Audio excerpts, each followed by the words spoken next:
What if I told you a voodoo ceremony in the woods sparked the only successful slave revolt in history? On this day, August 23rd, the impossible began. A full moon lit the trees of Bois Caïman as whispers spread through the sugar plantations. Hundreds of enslaved Africans slipped into the night, leaving behind the brutal fields of Saint-Domingue. They weren't just running, they were planning. But how could a people beaten, chained, and dehumanized rise against the most powerful empire on earth?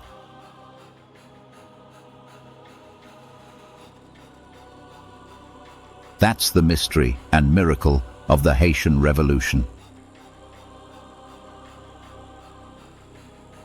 In the late 1700s, Saint-Domingue was the crown jewel of France's colonial empire, producing 60% of the world's coffee and sugar. But it came at a horrific cost. Nearly 500,000 enslaved people worked under barbaric conditions. The average life expectancy on a plantation? Less than 10 years. Hope seemed impossible until that night. The ceremony at Bois Caïman wasn't just spiritual, it was strategic. Led by a priest named Dutty Boukman and a woman known only as Cécile Fatiman. It was a call to arms wrapped in fire and faith. What they set in motion would shake 3 empires to their knees. And it all started with a whisper in the woods. To understand the fire that was lit at Bois Caïman, we have to understand the furnace it came from. Saint-Domingue in the 1790s was a powder keg of cruelty and contradiction. It was the richest colony in the world, but built entirely on suffering. Enslaved Africans outnumbered white colonists by more than 10 to 1. Every day was a struggle for survival in sugarcane fields that swallowed human lives. Plantation owners enforced their dominance with unimaginable violence: whips, mutilation, executions. Some enslaved people were forced to wear iron masks to prevent suicide, or eating the sugarcane they harvested. The brutality was systematic, industrial, but behind it was fear. Fear of rebellion, fear of revenge, and they had reason to fear. Slave revolts had been attempted before. Small, brutal uprisings that were crushed swiftly. But the memory of resistance never died. Every lash of the whip was another reason to rise.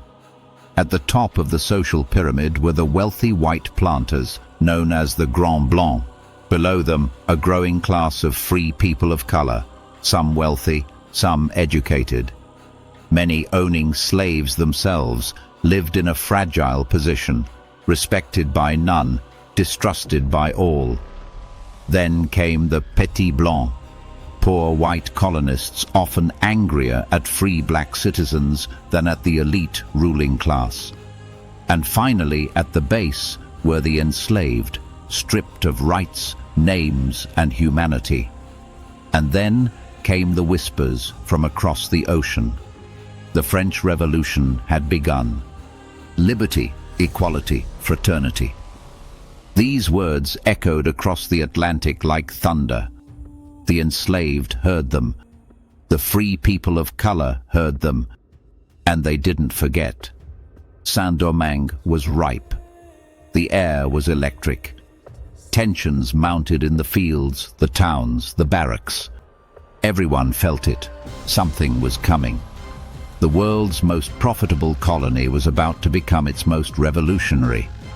The night was thick with rain and mystery. In the forests of northern Saint-Domingue, hundreds gathered in secret. Men and women chained by day, now free in the shadows. They had one goal: to light the match of rebellion. And they had chosen this moment carefully. The gathering was spiritual, but it was also political. This was Bois Caïman, August 14th, 1791. At the center stood Dutty Boukman, a Jamaican-born slave known for his strength, literacy, and fiery sermons. Once enslaved in Jamaica and then Saint-Domingue, he was feared by colonists for his influence. Boukman preached unity, vengeance, and divine justice. Alongside him stood Cécile Fatiman, a Voodoo priestess of mixed heritage, said to be possessed by Ezili Dantor, the spirit of revolution and maternal rage. She performed a ritual, an animal sacrifice, a call to the ancestors, a vow of blood. Witnesses claimed that thunder cracked as the ritual reached its peak. The drumming echoed like a heartbeat through the forest. The people fell into trance, weeping, chanting, calling on spirits for strength and vengeance. Their message was clear: the gods were on their side. According to legend, Boukman cried out, "Throw away the image of the god of the oppressors. Listen to the voice of liberty that speaks in all our hearts." It wasn't just words. It was war drums in the distance. Within days, more than 1,000 plantations would be burning. Enslaved people across the island rose up, coordinated and furious. That night, they swore an oath to fight until they were free, or until they were dead. The Haitian Revolution had begun, not in a palace or parliament, but in a forest, by candlelight, under the eyes of the gods. The fires spread faster than anyone expected. Within 48 hours of the Bois Caïman ceremony, the northern plains of Saint-Domingue were engulfed in flames. Sugar plantations, symbols of wealth and oppression, were torched one after another. The enslaved people who had been forced to build this empire were now tearing it down. It was chaos, and it was organized. The revolt wasn't just spontaneous rage, it was strategic. Rebel leaders had coordinated attacks, identifying the most vulnerable estates, striking at night, sparing few. The colonists were stunned. Armed militias tried to respond, but the rebellion's scale overwhelmed them. Within 2 weeks, over 180 plantations had been destroyed. This was more than rebellion, it was revolution. Colonial newspapers called it barbaric, but for the rebels, it was justice. Generations of trauma, torture, and terror were being answered in fire and blade. Enslaved people who had been denied literacy, denied weapons, denied freedom, were now leading military campaigns. Entire towns were abandoned. Wealthy planters fled to the coast, hoping to escape by sea. In some areas, rebel armies controlled more land than the colonial government. And from the smoke rose leaders, visionaries shaped by pain and purpose. Some had once been African warriors, captured and sold. Others had been born into bondage, surviving through cunning and quiet resistance. They studied their enemies' movements, used guerrilla tactics, and turned plantation tools into weapons.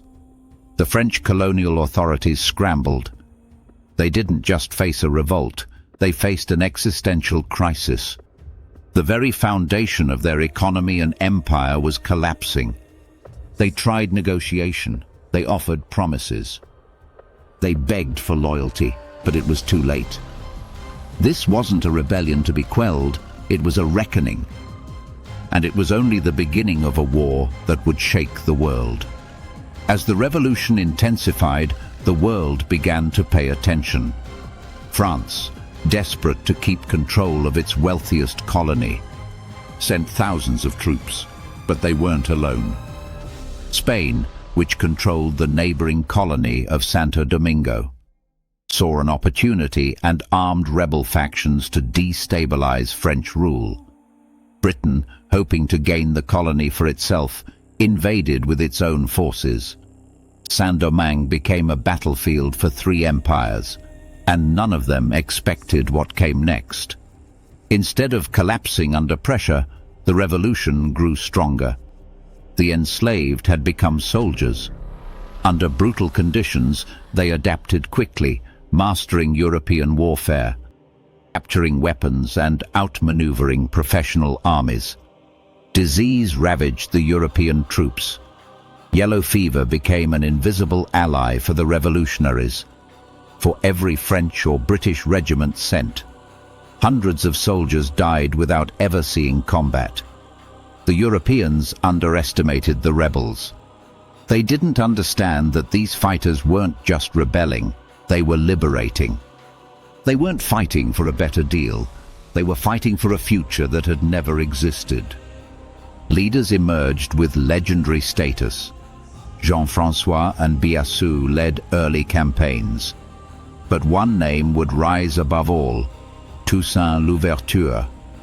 Toussaint was a former slave, self-educated, fluent in French, and trained in both European and guerrilla tactics. He read Enlightenment philosophy, studied military manuals, and won the loyalty of thousands. He allied with the Spanish, then later with the French after they abolished slavery in 1794. But Toussaint's loyalty was always to freedom, not flags. Under Toussaint's command, the rebel army became a disciplined force.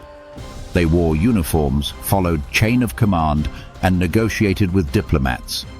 He restored plantations under paid labor, reopened trade, and began drafting a constitution. He was no longer just a general, he was a statesman. The battles weren't just physical, they were psychological and diplomatic. Toussaint used spies, misinformation, and shifting alliances to wear down his enemies. In some cases, he welcomed former enemies into his ranks. In others, he crushed traitors without mercy. Battles raged across the island. Towns changed hands. Allegiances shifted.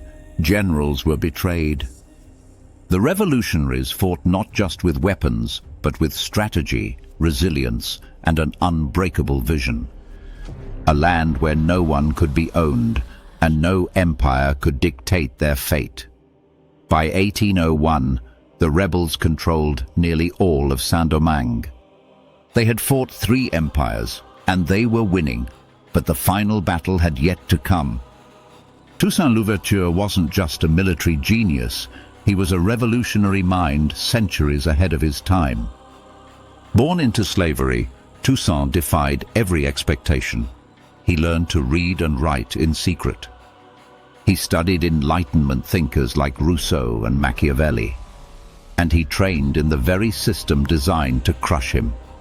When the revolution erupted, he stepped into history not as a bystander, but as its architect. By the late 1790s, Toussaint had outmaneuvered the Spanish, pushed back the British, and established himself as the most powerful man in Saint-Domingue. But his vision went far beyond war. He rebuilt schools, reopened trade with the United States and Britain, instituted paid labor on plantations to keep the economy alive. He banned racial discrimination and called for unity among the island's black, mixed race and white populations. To many, he was the de facto ruler of a free black nation. Years before Haiti would officially declare independence, but freedom had a price. In 1801, Toussaint wrote a constitution for Saint-Domingue. It declared all men free, abolished slavery permanently, and named him governor for life. It also proclaimed religious freedom and autonomy from French interference. In Paris, Napoleon Bonaparte saw this not as law, but as rebellion, and Napoleon did not tolerate defiance. He had just declared himself first consul for life. He viewed Toussaint's constitution as a threat to his authority and to France's colonial empire. Worse, other French colonies had begun to stir, inspired by Saint-Domingue's example. If the Haitian model spread, the entire slave-based economy could unravel. In 1802, Napoleon sent his brother-in-law, General Charles Leclerc, with over 20,000 soldiers to crush the revolution, reinstate slavery, and restore French control.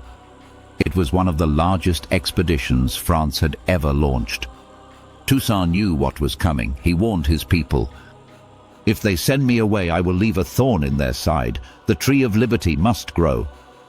What followed would test the revolution like never before. Napoleon's gamble failed. At first, the French campaign was brutal and effective. Leclerc's forces used deception, promising peace while preparing ambushes. Toussaint was captured under false pretenses in 1802 and shipped to France, where he would die in a freezing prison cell less than a year later. But killing the man did not kill the movement. If anything, it made it stronger. Toussaint's top generals, most notably Jean-Jacques Dessalines, took command. And with every betrayal, every atrocity committed by the French, the revolutionaries fought harder. The people were done negotiating. They weren't asking for freedom anymore. They were taking it. In 1803, the final battles raged. French forces, ravaged by yellow fever and relentless attacks, began to collapse. Napoleon, now preparing for war in Europe, cut his losses. On January the 1st, 1804, Dessalines declared independence. The colony of Saint-Domingue became the nation of Haiti, the first black republic in the world and the only country born of a successful slave revolt. It sent shockwaves through the globe. Slave owners in the Americas trembled. Abolitionists celebrated. Empires watched nervously. Haiti had done the unthinkable. But the world was not ready to celebrate Haiti's freedom. Nations refused recognition. Trade was cut off. And in 1825, France demanded reparations for lost property. Enslaved people and Haiti, under threat of invasion, paid. The debt crippled Haiti's economy for generations, yet the legacy endures. Bois Caïman wasn't just a ceremony. It was a spark that lit a fire so fierce it toppled empires. The Haitian Revolution became a symbol of what happens when the oppressed refuse to remain silent and when faith meets courage under impossible odds. And though the world tried to silence it, the story of Haiti stands as proof. The oppressed, united, can change history. If you found this story powerful, subscribe for more hidden chapters of our past. Like the video and help keep this history alive. This is History Replay. This day,